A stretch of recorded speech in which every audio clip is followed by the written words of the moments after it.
आज कोई मुझे प्रश्न पूछ रहे थे। तो प्रश्न ये था कि जब हम बाबा को याद करते हैं तो क्या विजुअलाइज करें। बिंदु देखें, ब्रह्मा बाबा देखें, लाइट देखें, परम धाम पे फोकस करें, क्या करें। तो मैंने उनको कहा वो सब छोड़ो, पहले अपने को क्या देखें वो सोचो। अपने को आत्मा निश्चय करके बैठते हो? तो कहते नहीं, वो नहीं कर पाता हूँ। तो मैंने कहा वो क्यों नहीं करते? तो कहते ऐसे ना, आत्मा समझने से थोड़ा डर डर सा लगता है ना, कि ये शरीर कैसे अलग सा है ना। शरीर को जैसे घबराहट होती है कि शरीर से अलग कैसे हो। तो मैंने उनको कहा कि जब तक आत्मा नहीं समझेंगे तो यात्रा नहीं होगी, है ना। मुझे याद है, एक कुमार था बहुत साल पहले। तो मुझे एक दिन कहता है मेरा एक प्रश्न है। तो मैंने कहा बताओ। तो कहता है मैं रात को ना, जब बाबा कहता है बाबा की गोद में जाके सो जाओ, तो मैं चला जाता हूँ परम धाम। फिर बाबा की गोद में समा जाता हूँ। फिर जैसे आपको पता है ना, जैसे सोते सोते कोई चीज़ याद आ जाती है, ऐसे मुझे परम धाम में याद आता है अरे मेरा शरीर तो नीचे पड़ा है, मैं आत्मा भी नहीं हूँ उसमें। फिर कोई उसको मार मुड़ दे तो क्या करे। तो मुझे अपने शरीर की टेंशन हो जाती है दीदी। तो मैं फिर आ जाता हूँ, शरीर में प्रवेश करके सोता हूँ। तो बाबा की गोद में कैसे सो, मुझे शरीर की फिक्र सताने लगती है। तो आप सोचो कि बाबा तो कहते हैं देह के धर्मों संबंधों का भान, लेकिन देह का भी भान त्यागना कितना मुश्किल होता है, क्योंकि इस देह के साथ भी कितने जन्मों का बुद्धि योग लगा हुआ है। इसीलिए बाबा कहते हैं ये आत्म अभिमानी स्थिति, क्योंकि कई बार बच्चे जो हैं वो इस बात में तो बहुत विचार चलाते हैं कि हम बाबा को कैसे याद करें, लेकिन ये नहीं समझते कि मुख्य बात है अपने को आत्मा समझने की। क्योंकि नियम क्या है, मैं आत्मा मेरा बाबा, मैं और मेरा कनेक्टेड है ना। मैं आत्मा तो मेरा बाबा, मैं माँ तो मेरा बच्चा, मैं पत्नी तो मेरा पति, है ना। मैं और मेरा इसका संबंध है। अगर मैं आत्मा इस अवस्था में स्थित नहीं हूँ तो मेरा बाबा नहीं हो सकता, और जो मेरा नहीं उसको याद कैसे करेंगे। तो इसीलिए बाबा कहते हैं सबसे पहली चीज़ आत्म अभिमानी होकर बैठो। अभी योग में भी अभ्यास कराया। एक तो बात है, सबकी क्लास शुरू होती है 5:20 पे, सुना, 5:20 7:20 दो टाइमिंग है। 5:20 पे जो ज्वाइन करेंगे वो पूरा लाभ लेंगे, क्योंकि रिवीजन करेंगे, फिर थोड़ा साइलेंस में बैठेंगे, फिर योग करेंगे, तब जाके ज्ञान बुद्धि में बैठेगा। कई बड़े चतुर सुजान बैठे हैं यहाँ, है ना। दीदी तो 45 पे शुरू करती है, हमें क्या ज़रूरत है टाइम वेस्ट करने की, है ना। तो हम 45 पे जाएंगे। तो इतनी चतुराई नहीं दिखानी। जो नियम है, जो कायदा है, जिस सिस्टम को बनाया गया है उससे चलना है। अब देखो YouTube पे भी सुनते हैं तो आधी क्लास मिलती है, सिर्फ क्लास मिलती है, उससे उन्नति नहीं होती। आप Zoom पे क्यों जुड़ते हैं? उन्नति के लिए फुल पैकेज चाहिए, है ना। अगर भित्ति तैयार नहीं हुई है तो फिर ज्ञान बुद्धि में नहीं जाएगा। इसीलिए 25 मिनट्स 5:20 से जुड़ते हैं तो 25 मिनट प्रेपरेशन होती है माइंड की, तब जाके ज्ञान बुद्धि में बैठता है ना। तो बाबा हमें कहते हैं कि ये जो आत्म अभिमानी स्थिति है, अभी उसके लिए मैंने मेडिटेशन कराया। जिन्होंने मिस किया अभी सोचते रहना क्या कराया, ठीक है। तो मेडिटेशन में क्या था कि पहले तो समझें कि देखो जो भी नाम जिसको हम मेरा नाम करते हैं, किसका नाम है? वो उस कैरेक्टर का नाम है जो इस जन्म में आप प्ले कर रहे हैं। बाबा हमें रोज़ कहते हैं तुम एक एक्टर हो, लेकिन हम सच में अपने आप को एक्टर समझ के बैठते हैं? नहीं, मैं एक एक्टर हूँ। आप सारे दिन जो प्ले करते हैं ना, वो एक कैरेक्टर है। उस कैरेक्टर के इतने सारे डायमेंशंस हैं। वो कैरेक्टर भी मल्टीफैसेटेड है ना उस कैरेक्टर के कितने सारे फिर डायमेंशंस हैं। उस कैरेक्टर में एक संबंध भी है, एक जॉब भी है, रिलेशनशिप जो संपर्क भी है, सब कुछ है। उसका एक धर्म है, उसका एक कुल है, सब कुछ है। लेकिन वो सब कुछ उस कैरेक्टर का है, और उसी कैरेक्टर को प्ले करने के लिए आपको ये शरीर मिला है। तो ये शरीर भी आपके वर्तमान कैरेक्टर का हिस्सा है, लेकिन आप इनमें से कुछ भी नहीं है। आप ना तो ये शरीर हैं जो कॉस्ट्यूम वो कैरेक्टर प्ले करता है, वो भी नहीं है। वो नाम भी नहीं है। वो सारे जो उस कैरेक्टर के आयाम हैं वो भी आप नहीं हैं। आप कौन हैं? आप इन सब से न्यारी एक आत्मा है। और आपकी स्टोरी क्या है? बहुत छोटी सी स्टोरी जिसको हम एक चित्र में समझ लेते हैं है ना, जो हमारा सीढ़ी का चित्र है वो मेरी। देखो सीढ़ी के चित्र का सार क्या है? आत्मा की 84 जन्मों की अद्भुत कहानी। वैसे तो भारत के उत्थान और पतन की अद्भुत कहानी है, लेकिन भारत के साथ भारतवासियों की भी है ना। तो आत्मा की 84 जन्मों की कहानी वो मेरी कहानी है। मेरी कहानी बहुत छोटी सी है। क्या कहानी है मेरी? मैं परमधाम में बैठी थी, बीज रूप, है ना। फिर मैं आई नीचे, मैंने 84 कॉस्ट्यूम लिए, 84 कैरेक्टर प्ले किए। अब बहुत हो गया, अब मैं थक गई हूँ, मूंझ गई हूँ, उलझ गई हूँ, परेशान हो गई हूँ।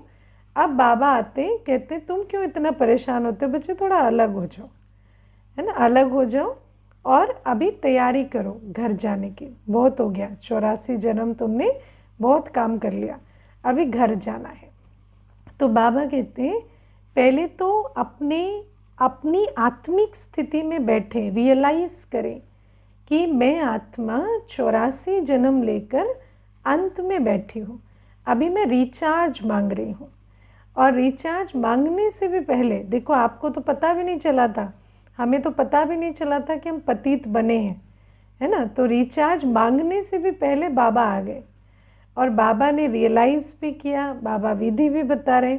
और बाबा कहते हैं अब तुम क्या करो, अब तुम अपने को आत्मा समझ, रियलाइज़ करके कि तुम कहाँ हो, 84 जन्म के अंत में हो, छोटी सी आत्मा हो, और तुम्हारा घर, तुम्हारा बाबा कहाँ है? परमधाम में बैठा है। अपनी याद की यात्रा करो। जब हम अपने को आत्मा समझेंगे, अपनी यात्रा की रियलाइजेशन होगी, तब बाबा को याद करने की हमारे अंदर वो उत्कंठा होगी। और बाबा हमें कहते हैं दूसरी बात कि जिस आत्मा को याद की यात्रा समझ में आती है, क्योंकि अब मुझे घर जाना है, अब मुझे रिचार्ज होना है, दोनों के लिए याद की यात्रा चाहिए, तो वो आत्मा याद की यात्रा पर निरंतर रहेगी। क्योंकि बाबा ने कहा ना, जैसे दुनिया में स्थूल यात्रा करते, तीर्थ यात्रा, तो वो निरंतर करते हैं ना, सोचेंगे जल्दी जल्दी पहुँचे, क्यों? उनको तो महत्व है, जबकि वहाँ कोई प्राप्ति भी नहीं लगी पड़ी। लेकिन बाबा कहते तुम्हें महत्व होगा तो तुम इस यात्रा पर निरंतर रहेंगे, है ना। और फिर देखो, जैसे स्थूल यात्रा में घर से निकलेंगे तब तो यात्रा करेंगे ना, ऐसे ही आत्मा देह भान से निकलेगी तब यात्रा करेगी। आत्मा आत्म अभिमानी बनेगी तब यात्रा करेगी। और बाबा कहते जब तुम यात्रा करेंगे तो धीरे धीरे तुम मंजिल पर पहुंचेंगे। मंजिल क्या है? कर्मातीत अवस्था, है ना, परमधाम जाने लायक स्थिति। उसके लिए तुम्हें याद की यात्रा करनी पड़ेगी। वो जो खाता तुम्हें चाहिए, कमाई चाहिए, उसके लिए याद की यात्रा करनी पड़ेगी। अब आप देखो, बाबा कहते हैं आज हमें इस याद की यात्रा में कमाई है, ठीक है। अब आप तीर्थ यात्रा पर जाते हैं व्यक्ति तो खर्च करने जाते हैं, लेकिन हमारी ये रूहानी यात्रा ऐसी है कि ना तो आपको घर छोड़ना है, ना छुट्टी लेनी है कुछ नहीं करना, साथ साथ में करेंगे। और प्लस इसमें कमाई भी होती है, और हमें अभी कमाई की बहुत आवश्यकता है। क्यों? क्योंकि हमने पूरे 63 जन्म सिर्फ गंवाया है, पूरा चट खाते में है। तो हमें कमाई चाहिए, और हमें कमाई किस लिए चाहिए? कर्म बंधन चुक्त करने के लिए भी कमाई चाहिए, घर जाने के लिए भी कमाई चाहिए, और वापस आकर सतयुग में राज्य करने के लिए भी हमें कमाई चाहिए, है ना। तीनों के लिए कमाई चाहिए। अच्छा, मानो किसी की बुद्धि में नहीं भी बैठता है कि मुझे घर जाना है या मुझे राज्य करना है, किसी किसी की बुद्धि में नहीं बैठता, लेकिन चलो कर्म बंधन तो चुक्त करने हैं ना। तो कर्म बंधन को भी चुक्त करने के लिए तुम्हें कमाई करनी पड़ेगी। हमें एक बात समझनी है, हमारा जो भी कुछ है इस समय, चाहे वो शरीर है, चाहे संबंध है, चाहे काम है, वो कर्म बंधन है। उस कर्म बंधन को हम बिना कमाई के नहीं चुक्त कर सकते। इसीलिए याद की यात्रा ऑप्शनल नहीं है, याद की यात्रा मैंडेटरी है है ना। कोई कहे कि मेरे पास टाइम नहीं है, अरे तुम्हारे पास क्या टाइम नहीं है, तुम्हें समय ऐसा करेगा कि करनी ही पड़ेगी, है ना। टाइम नहीं है, टाइम नहीं है क्या? जिसके लिए तुम टाइम समझते हो ना, है, उसको टाइम देकर भी तुम कुछ नहीं कर पाओगे अगर तुम याद की यात्रा नहीं करोगे। इसीलिए बाबा कहते हैं ये समझ की बात है, रियलाइजेशन की बात है कि मैं आत्मा कहाँ खड़ी हूँ। 63 जन्मों के कार्मिक अकाउंट हैं मेरे सिर पर, है ना। अब आप देखो, कई बार आत्माओं को ना रियलाइज़ नहीं होता कि मेरे कितने जन्मों के कार्मिक अकाउंट हैं, है ना। कई ऐसे होते हैं ना, वैसे तो दुनिया में कहते हैं कि दूसरे के अनुभव से सीख जाओ या ज्ञान से सीख जाओ, लेकिन कई होते हैं हाथ जला के ही मानते हैं, है ना, तो वो वैसे सीखते नहीं हैं। तो कईयों की ये प्रवृत्ति होती है। अब बाबा हमें ज्ञान से समझाते हैं कि तुम्हारे 63 जन्मों के हिसाब किताब है। अब आत्मा क्या कहती है? अच्छा, मेरे कहाँ 63 जन्मों के हिसाब किताब है, स्वस्थ शरीर है, कोई ऐसी बीमारियाँ भी नहीं है ना। किसी को कुछ होता होगा, बात अलग है, मुझे तो कुछ नहीं होता, मेरे संबंध भी ठीक है, बाकी कारोबार भी, काम धंधा भी, पैसा भी ठीक चल रहा है। शायद बाबा किसी और के बारे में बात कर रहा है ना। लेकिन बाबा जब मेरे सम्मुख मुरली चला रहा है और वो कह रहा है ना कि तुम्हारे 63 जन्मों के हिसाब किताब है, तो मुझसे ही बात कर रहा है ना। चाहे आपको लगे कि ना नहीं कर रहा है, वो आप इधर उधर देख रहे हो, लेकिन वो आप ही से कर रहा है। अब क्या है, कई ऐसे होशियार होते हैं, आएंगे ज्ञान में तब सब ठीक ठाक होगा ना, तब कहेंगे अभी तो सब ठीक ठाक लग रहा है, पता नहीं कभी प्रॉब्लम आएगी तो आ जाएंगे। लेकिन जब प्रॉब्लम आती है तब पुरुषार्थ नहीं कर सकते। इसीलिए बाबा कहते हैं जैसे गाड़ी में पेट्रोल लो है या नहीं है ईंधन, उसका इंडिकेटर जलने से पहले आपको रिफ़िल कर लेना है। ऐसे ही बाबा कहते हैं मैं जब तुम्हारे जीवन में आता हूँ, देखो ड्रामा की एक्यूरेसी इतनी परफेक्ट है कि हमारे जीवन में कोई भी चीज़ रॉन्ग टाइम पे नहीं होती, और एटलीस्ट बाबा तो कभी रॉन्ग टाइम पे नहीं आता, और जल्दी नहीं आता, देर से नहीं आता, एक्यूरेट टाइम पे आता है। तो जब बाबा मेरे जीवन में आया है, बाबा मुझे कह रहा है कि तुम वो 84 जन्म वाली आत्मा हो, तुम्हारे 63 जन्मों के हिसाब किताब है। तो अभी भले ही मुझे समझ में नहीं आ रहा, भले ही अभी लग रहा है कि पता नहीं ये 63 जन्मों के हिसाब किताब मेरे हैं या नहीं, लेकिन बहुत जल्दी वो पिटारा खुलने वाला है इसीलिए उस पिटारे को खुलने से पहले हमें क्या कर लेना है, हमें कमाई कर लेनी। क्योंकि लोन कितना बड़ा है उससे फ़र्क नहीं पड़ता, जेब में पैसे कितने हैं वो मैटर करता है। अगर जेब में पैसे हैं तो आपको लोन पिंच नहीं करेगा। हाँ, लगेगा कि पैसे देने पड़ रहे हैं, लेकिन पिंच नहीं करेगा क्योंकि आपके पास पैसे हैं।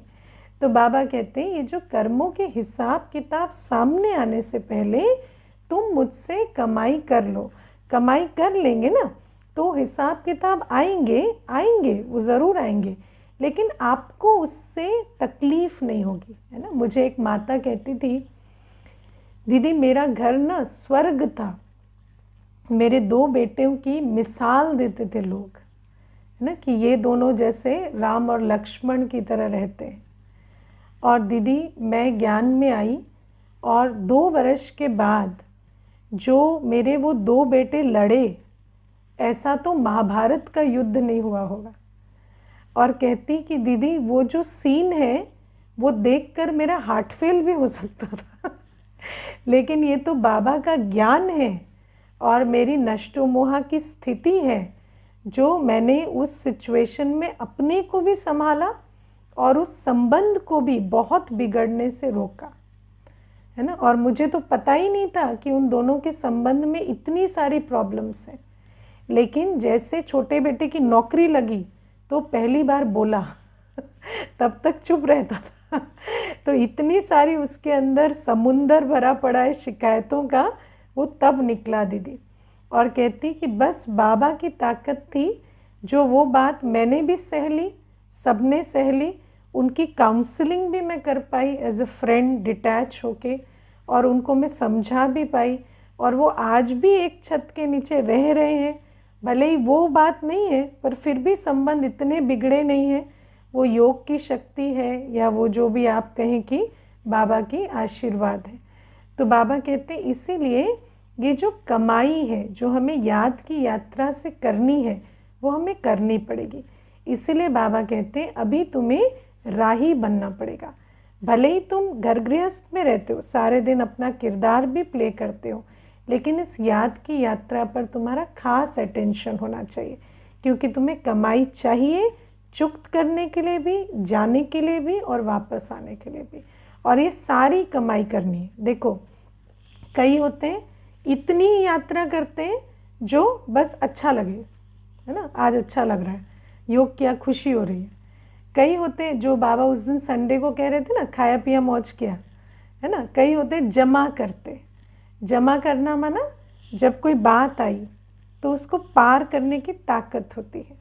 कई होते हैं उसको लगाकर बढ़ाते भी हैं, अपने योग बल से इतनी शक्ति, इतनी गुण स्वरूप अवस्था बनाई है कि कोई किसी की सेवा कर पाते हैं, है ना। अपने तन मन धन को इतना व्यर्थ से बचाया है कि सफल कर पाते हैं। जो ये तीसरे वाले होते हैं ना, ये क्या करते हैं, ये भविष्य की भी कमाई करते हैं, बढ़ाते हैं। एक होते हैं जो सिर्फ खाया पिया मौज किया, है ना, आज योग में बहुत अच्छा लगा, कितनी देर अच्छा लगा, 4 से 4:45 बस, उसके बाद दिन में और अच्छा नहीं लगा।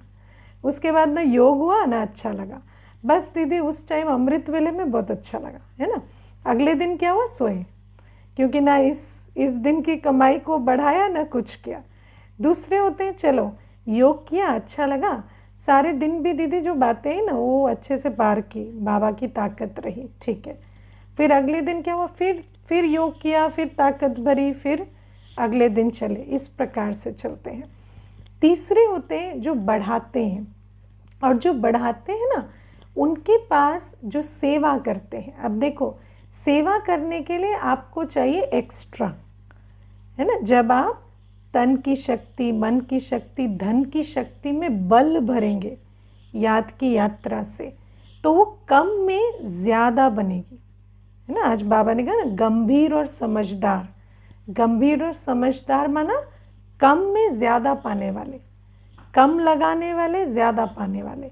जब आप तन की शक्ति, मन की शक्ति, धन की शक्ति कर्म बंधन चुक्त करने में कम लगाएंगे, ज़्यादा पाएंगे, तब वो सफल होने के लिए भी आपके पास अवेलेबल होगी, तब उसको सेवा में लगाने के लिए हमारे पास वो अवेलेबल होगी। जब सेवा में लगाने के लिए होगी तब तो उसको लगाएंगे, तब तो आत्माओं को सुख देंगे या यज्ञ सेवा में अपना योगदान देंगे।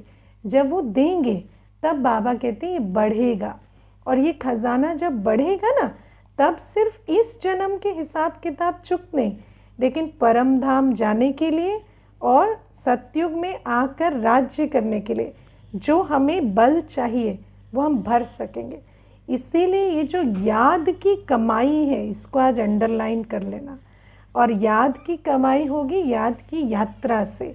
याद की यात्रा होगी निरंतर अटेंशन देने से, और निरंतर अटेंशन से भी पहले आत्म अभिमानी स्थिति की पक्की जो धारणा होनी चाहिए। तो ये है। उसके बाद बाबा आज निशानियाँ बताते हैं ना, क्योंकि कई बार बच्चे कहते हैं हमारा योग बहुत अच्छा लग रहा है ना। मैंने एक बार क्लास में पूछा कि 8 घंटे कौन योग करता है, तो एक कुमार ने हाथ उठाया, ठीक है, और हाथ उठाने के बाद मैंने उसको पूछा गुस्सा आता है, बोलता है हाँ बहुत आता है, ठीक है ना। तो 8 घंटे योग करके गुस्सा क्यों आता है ना। तो बाबा कहते हैं योग माना कोई वो हठ योग नहीं है जो घड़ी चल रही है तो मुद्रा में बैठे हो और बस आत्मा आत्मा बाबा बाबा चल रहा है, वो योग नहीं है। योग सच में यदि हो रहा है, सच में जो बाबा कहते हैं आत्माभिमानी होके निरंतर याद से कमाई कर रहे हैं, बाबा से संबंध के बल से और बाबा से प्राप्ति के अनुभव के बल से अपने अंदर बाप समान स्थिति का निर्माण कर रहे हैं, यदि सच में ये हो रहा है तो 6 निशानियाँ आज दिखाई देंगी। आज बाबा ने 6 बातें बताई। पहली बात बाबा कहते हैं गंभीर और समझदार होंगे, शांत चित्त होंगे, है ना। गंभीर और समझदार बहुत अच्छा गुण है। कई होते हैं ना सारे दिन बोलते हैं, सारे दिन कुछ ना कुछ करते रहते हैं, लेकिन उनके ना बोल का सिर पैर है ना काम का सिर पैर है ना। और दूसरे के अंदर उनके प्रति कोई रिगार्ड भी डेवलप नहीं होता है ना। तो गंभीर और समझदार माना सब कुछ इतनी अंतर्मुखता की स्थिति में रहे कि हमारा हर कर्म युक्ति युक्त हो, हमारा हर कर्म एक्यूरेट हो, जितना करना है जैसे करना है वैसे करें, है ना। जहाँ भी एक्स्ट्रा होता है वहाँ आप अपनी डिग्निटी खो देते हैं, अपनी नज़रों में भी दूसरे की नज़रों में भी। आप में से किस किस ने अनुभव किया है, मानो किसी से बात कर रहे हैं, आपने बहुत बातें की, लेकिन आपने जितनी बातें अगर ज्ञान युक्त बोली, अगर समझदारी की बोली तो आपको खुशी होती है। लेकिन अगर एक लाइन आपने एक्स्ट्रा बोल दी, है ना, और ब्राह्मण है ना, एकदम पता चलेगा ये एक्स्ट्रा हुआ, और वो जो एक एक्स्ट्रा है ना वो अपनी डिग्निटी भी खो देता है, दूसरे की नज़र में भी वो डिग्निटी खो जाती है। इसीलिए जो योग युक्त होते हैं ना उनकी पहली निशानी है वो गंभीर होते हैं, समझदार होते हैं। गंभीरता का ऑपोजिट क्या है? चंचलता, लिपायमानी। लिपायमानी नहीं होनी, है ना। सब कुछ अंतर्मुखता की स्थिति से करना है। कोई कर्म एक्स्ट्रा नहीं, कोई बोल एक्स्ट्रा नहीं, हर चीज़ एक्यूरेट होनी चाहिए, संकल्प तक हमारे एक्यूरेट हो। ये होती योगी की निशानी। और शांति कौन सी चीज़ छीनती है? हमारे अपने कर्म। जहाँ हमारे कर्म इनएक्यूरेट होते हैं वहाँ हम और शांत चित्त नहीं रह सकते। वहाँ आप देखना अंदर हलचल होगी, अंदर हलचल होगी तो क्या होगी, 10 को फ़ोन लगाएंगे, ऐसा हुआ ऐसा हुआ ऐसा हुआ, अब बताओ ठीक ही किया है ना मैंने, आप क्या करते ऐसे में और क्या कर सकते थे, है ना। दीदी आप बताओ ऐसे में और क्या कर सकते थे। अब दीदी बता दे तो बुरा लगेगा, इसीलिए दीदी तो बताएगी नहीं, है ना, उस टाइम पे चुप रहेगी। लेकिन बात यह है कि आप किसी से नहीं पूछ रहे, आपकी शांति खो चुकी है आपके अपने कर्मों से, आप उस शांति की खोने से विचलित हैं, ठीक है। और ये पहला गुण, योगी माना जिसने कमाई की है, जिसके एक्यूरेट कर्म होंगे, गंभीर और समझदार और शांत चित्त। दूसरी बात बाबा कहते हैं उनमें अशुद्ध अहंकार नहीं होगा। अशुद्ध अहंकार वस्तु व्यक्ति वैभव का अहंकार, है ना। वैभव क्या होता है? पोस्ट, पोजीशन, नाम, मान, शान, जो भी हमने कमाया है उस आधार से अहंकार नहीं होगा। नाम, मान, शान के आधार से, वस्तु के आधार से, वैभव के आधार से अहंकार नहीं होगा उनको। अब एक चीज़ मैं यहाँ पर वैसे तो आज कोर सब्जेक्ट नहीं है ये, लेकिन मैं फिर भी इस बात को थोड़ा सा लूँगी। अशुद्ध अहंकार का ऑपोजिट शुद्ध अहंकार होता है ना। बाबा हमें कहते हैं तुम्हें अभिमान नहीं होना चाहिए। अभिमान माना वस्तु, व्यक्ति, वैभव के आधार से जो तुम अपने को दूसरे से ऊंचा समझते हो, है ना, दूसरे से ऊंचा, दूसरे से बेहतर, कंपैरेटिव अभिमान, ये हमारे अंदर नहीं होना चाहिए। ये तो विकार है। लेकिन शुद्ध अभिमान, जिसको स्वमान कहते हैं, वो ज़रूर होना चाहिए। स्वमान बाबा देते हैं। स्वमान आत्मा को श्रीमत पर चलने से बिल्ड होता है। जो आत्मा जितना श्रीमत पर चलती है उतना उसको मैं कौन, मैं किसका, मैं कितनी अधिकारी हूँ, ये नशा चढ़ता जाता है। स्वमान का जो सोर्स है वो बाबा की श्रीमत पर किए गए कर्म है ना।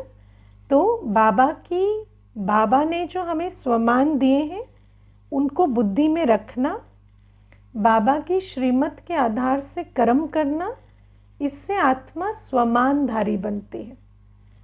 अब क्या है कि जिसको अभिमान होता है वो क्या करता है, वो भी किनारा करता है, वो भी बहुत सारी चीज़ें करता है ना।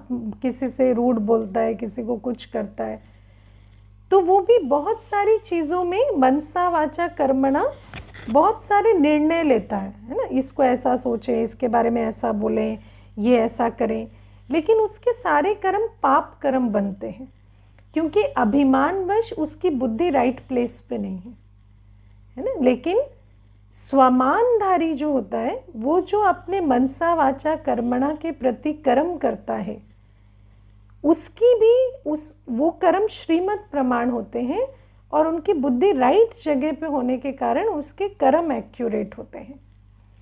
लेकिन मैं आपको इस समय की जो खास कलयुग अंत की बात है, इस समय पर एक तीसरी कैटेगरी भी एग्जिस्ट करती है, जिनको ना स्वमान है ना अभिमान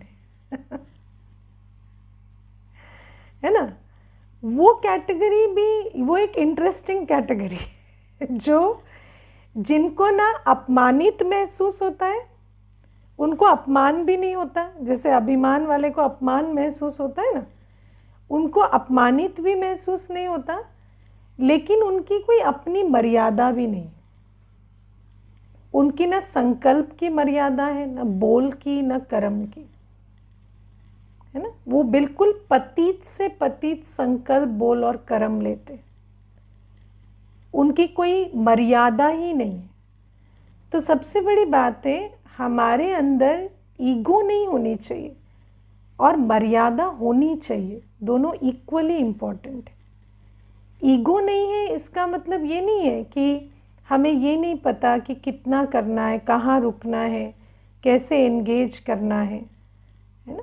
हमें ये मालूम है कि सेवा में हमें ईगोलेस रहना है लेकिन हमारी जीवन की मर्यादा, अब मर्यादा नहीं तो कुछ भी खा रहे हैं, कुछ भी कर रहे हैं, किसी को तंग कर रहे हैं, पता ही नहीं चल रहा कि हम तंग कर रहे हैं, है ना। अपनी डिग्निटी से नीचे आकर किसी के पीछे गिड़गिड़ा रहे हैं, है ना, विकारों के लिए उनके पीछे भाग रहे हैं, लेकिन पता ही नहीं चलता। तो ये जो तीसरी कैटेगरी है ये भी बड़ी डेंजरस है। इसीलिए ये जो जब हम कहते हैं ईगो, तो ईगो का ऑपोजिट ईगोलेस नहीं है, ईगो का ऑपोजिट स्वमानधारी है। इसको समझ कर चलना है, क्योंकि कई बार हम ईगो ख़त्म हो गई है, स्वमान नहीं है, तो वो कैटेगरी तो बहुत डिफ़िकल्ट हो जाती है ना, क्योंकि कोई मर्यादा ही नहीं है जीवन में। हाँ ठीक है, कोई आपको 10 बार ब्लॉक करे तो भी आप ज्ञान का मैसेज भेज सकते हैं, लेकिन विकारों के वश उनका पीछा करें इसको हम ये नहीं कहेंगे कि ईगोलेस है। लेकिन आजकल स्पेशली यूथ में ये कैटेगरी बहुत दिखाई देती है, इसीलिए सावधान, है ना, ये बात भी समझ कर चलना है। फिर तीसरी निशानी बाबा कहते हैं उन्हें सिवाय एक बाप की याद के और कोई भी बात अच्छी नहीं लगेगी। बाबा हमें दो बातें समझाते हैं, इच्छा ना हो और अच्छा ना लगे, है ना। कई बार कहते हैं कि मेरे पास जो नहीं है उसकी मुझे इच्छा नहीं है, संतुष्ट हैं हम, लेकिन ये जो है ना ये अच्छा लगता है, ये है ना। ये वाली लाइट अच्छी लगती है, ये वाला टेम्परेचर अच्छा लगता है एसी का ये आत्मा साथ में रहे तो अच्छा लगता है, ये बच्चा आसपास रहे तो अच्छा लगता है। अब बाबा कहते हैं इच्छा जितनी बड़ी माया है, अच्छा लगता है उतनी ही बड़ी माया है ना। क्योंकि जो आपको अच्छा लगता है वो क्या है, परिवर्तनशील है, विनाशी है, तो कल वो बदलेगा। कोई भी जो अच्छा लगता है या कुछ भी जो अच्छा लगता है वो वैसा तो नहीं रहेगा ना। और जब वो रहने से अच्छा लगता है तो वो नहीं रहने से बुरा लगेगा। लेकिन अंडरलाइन क्या करना है, ये सब योगी की निशानियां हैं। कैसे ऊपर उठे इच्छा से, अच्छा लगने से। जब हम योगी बनेंगे, याद की यात्रा करेंगे, भरपूरता होगी ना तो लगाव नहीं होगा।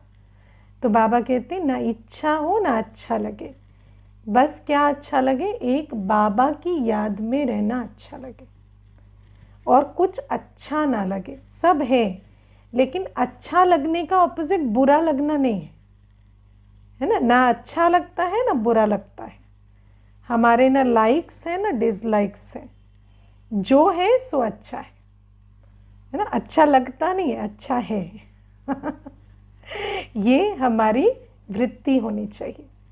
तो ये थर्ड निशानी है योगी की। चौथी बाबा कहते हैं बहुत कम और धीरे बोलेंगे। कम और धीरे तभी बोलेंगे जब सार युक्त बोलेंगे, है ना। जहाँ सार युक्त नहीं है, इमोशंस ने टेक ओवर कर लिया है, वहाँ ज़्यादा बोलेंगे, है ना। कम माना कितने वर्ड्स पर डे, कम माना शब्दों में कम नहीं, है ना। जहाँ जितनी ज़रूरत है, जहाँ जितनी ज़रूरत है। ऐसा नहीं बाबा ने कहा कम बोलो तो आपने लेक्चर देने के लिए बोला तो मैंने 10 मिनट में ख़त्म कर दिया। बाबा ने बोला है कम बोलो, नहीं, वहाँ तो आपको सेवा के लिए भेजा गया है ना। देखो एक बहन मुझे कहती थी कि मैं मौन व्रत करती हूँ, आप भी मौन व्रत किया करो, मौन व्रत से बहुत ताकत बढ़ती है। तो मैंने कहा मैं मौन व्रत करूँगी तो क्लास कौन कराएगा हम मौन व्रत नहीं करते हम याद में क्लास कराते, है ना। तो कम बोलना माना वो शब्दों की बात नहीं है, कम बोलना माना ज़्यादा ना बोलना, जिसको हम कहते हैं ना इन्होंने ज़्यादा बोल दिया, वो ज़्यादा नहीं बोलना है, और धीरे बोलेंगे। बाबा कहते हैं वो हर काम इशारे से करेंगे। किसी भी काम में फोर्स लगाना, ज़िद करना, ये चीज़ें उनके अंदर नहीं होती, इशारे से करेंगे, है ना। और बाबा कहते ज़ोर से बोलेंगे वहाँ हंसेंगे नहीं। फिर पांचवी, उनकी चलन बहुत बहुत रॉयल होगी। रॉयल आत्माएं मंगता नहीं होती, दाता होती। उनकी किसी चीज़ में आँख नहीं डूबती, ये चाहिए वो चाहिए कि तात उनको नहीं लगी होती। तो बाबा कहते चलन रॉयल होगी, उन्हें नशा होगा कि हम ईश्वरीय संतान हैं, भगवान जिससे सब मांगते हैं ना हम उसकी संतान हैं, तो दाता बनकर रहेंगे। छठी, आपस में बहुत प्यार से रहेंगे। आपस में प्यार से क्यों नहीं रहते, आपस में प्यार से क्यों नहीं रहते? आपस में प्यार से नहीं रहने का एक ही कारण होता है, देह अभिमान, कंपैरिजन, ईगो, है ना। तो बाबा कहते हैं जो योगी होंगे वो आपस में प्यार से रहेंगे, क्योंकि जैसे बाबा ने कहा ना शुद्ध अहंकार, तो बाबा कहते हैं जो स्वमान में रहते हैं वो सम्मान देते हैं, और सम्मान देने वाले के संबंध अच्छे रहते हैं। जो सम्मान देंगे, प्यार कुछ नहीं होता, प्यार सम्मान होता है। परस्पर सम्मान, आत्मा आत्मा के लिए सम्मान रखती है तो प्यार से चलते हैं। तो ये भी बाबा कहते हैं। और बाबा कहते हैं उनकी वाचा बहुत फर्स्ट क्लास होगी। फर्स्ट क्लास माना कम, धीरे, मीठा और एक्यूरेट, ये निशानियां हैं। अब योग करना है और चेक करना है ये 6 निशानियों का मीटर कितना बढ़ रहा है, और अगर बढ़ रहा है तो हम योगी बन रहे हैं। अब आज मैं एक और पॉइंट लूँगी। बाबा ने वैसे आज हमें बहुत सारी बातों से सावधान किया है। बाबा ने सेवा की भी बात की। अच्छा, सेवा की भी बात ले लेते हैं। आज बाबा ने कहा तुम बताओ तो कि तुम किस सेवा के लिए तैयार हो, है ना। क्योंकि कई बार भाई बहनें कहते हैं सेवा कैसे करनी है, सेवा क्या करनी है, लेकिन तुम किस चीज़ को कर सकते हो, अपनी कोई योग्यता तो बनाओ, है ना। और फिर बाबा के बच्चे जब सेवा करते हैं तो एक तो सेवा का गुण होना चाहिए। मानो आप लिख सकते हैं, पढ़ सकते हैं, टेक्निकल सेवा कर सकते हैं, धन सेवा कर सकते हैं, क्या कर सकते हैं वो तो बताओ। दूसरी बात है, जो सेवा आप करें उसको हमें निमित्त और निर्माण भाव से करना होता है। डायरेक्शन लेकर श्रीमत पर करना होता है, जैसे कहा जाए वैसे करना होता है। तो बाबा कहते हैं सेवा करने के लिए पहले तैयार बनो। क्योंकि कई बार ऐसा होता है कि बच्चे कहते हैं हमें सेवा चाहिए, लेकिन उनको पूछो आप क्या कर सकते हैं, तो कहते हैं दीदी जो भी आप कहें। फिर कहेंगे ये कर सकते, नहीं ये तो नहीं कर सकते। अच्छा वो कर सकते, नहीं वो भी नहीं कर सकते। फिर आप बताओ क्या कर सकते, नहीं दीदी जो आप कहें, है ना। तो ऐसे नहीं चलेगा। तो सेवा के लिए पहले आप अपने आप को पूछो कि क्या क्वालिफिकेशन है मेरी सेवा की, मैं कौन सी सेवा कर सकता हूँ। ऑफ़र करो। आज बाबा ने ऑफ़र करने की बात की है। और सेवा में मुख्य रूहानी सेवा है, ये कोई ऑफिस का काम नहीं है। तो रूहानी सेवा में निमित्त और निर्माण भाव ये सबसे इम्पोर्टेंट है ना।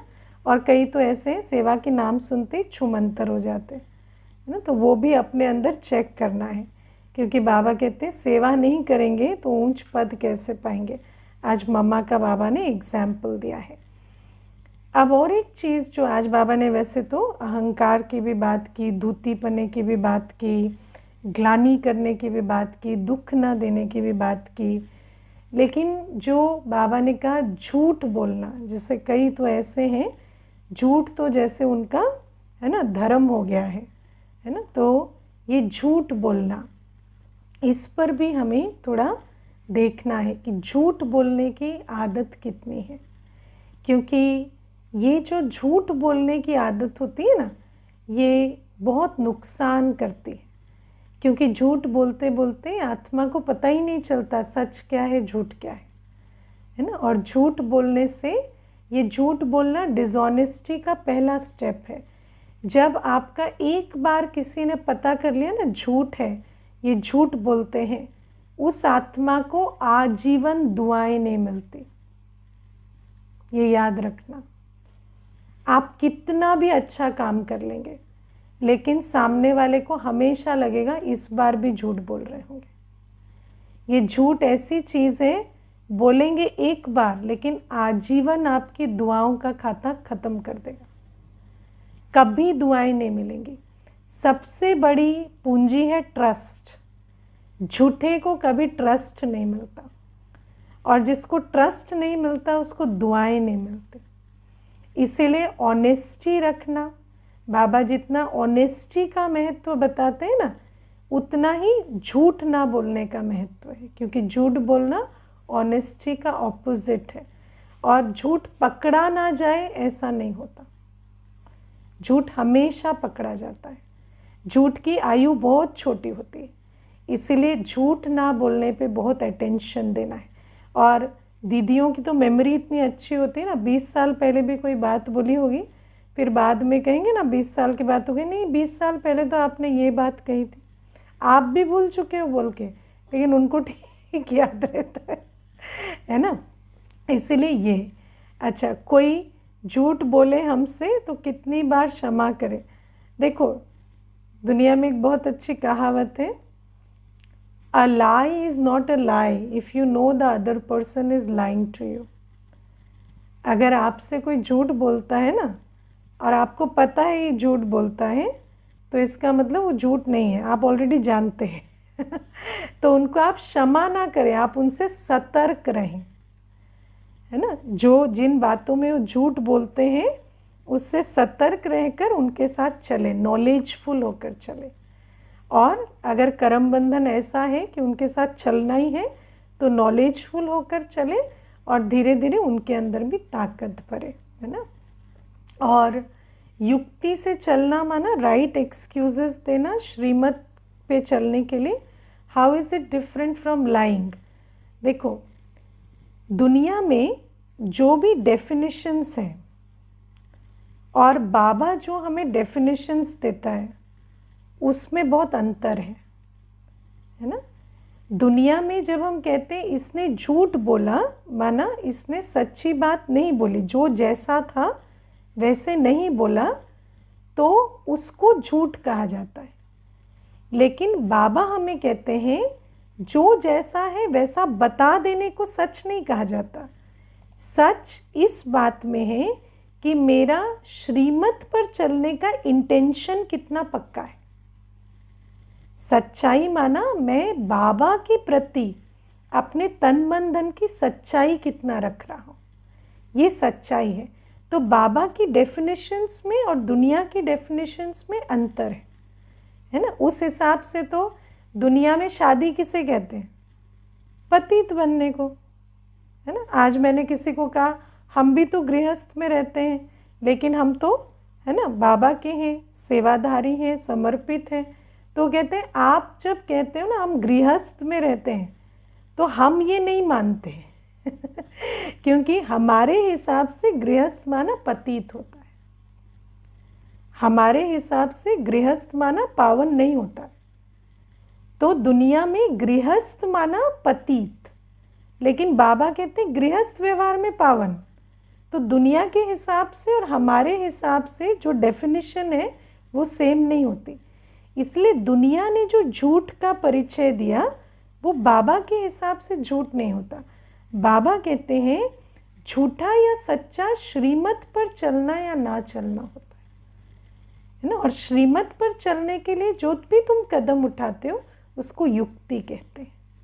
ओके, ओम शांति।